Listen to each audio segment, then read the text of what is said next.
Hello hi everyone, good morning to all. ఈరోజు recipe meal maker curry.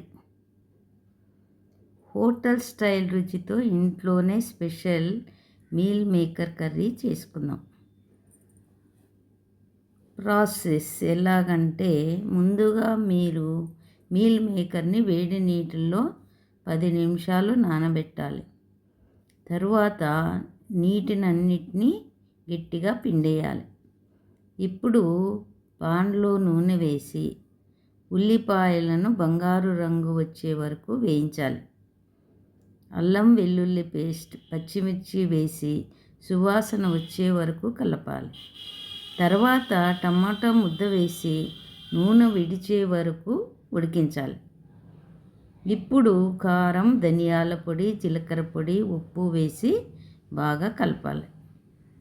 తరువాత పెరుగు వేసి 2 నిమిషాలు మగ్గించాలి. నానబెట్టిన మీల్ మేకర్ని వేసి మసాలా బాగా పట్టేలా కలపాలి. తరువాత కొద్దిగా నీళ్లు పోసి 8 to 10 మినిట్స్ ఉడికించాలి. చివరగా మనం గరం మసాలా, కసూరి మెంతి, కొత్తిమీర దాని మీద చల్లి దించేసేయాలి.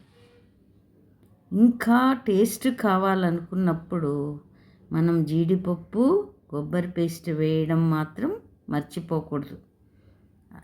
ఇది వేడివేడి చపాతీ, పూరీ లేదా జీరా రైస్తో చాలా బాగుంటుంది. రుచి చూసి మీ అభిప్రాయం కామెంట్లో చెప్పండి. Thank you.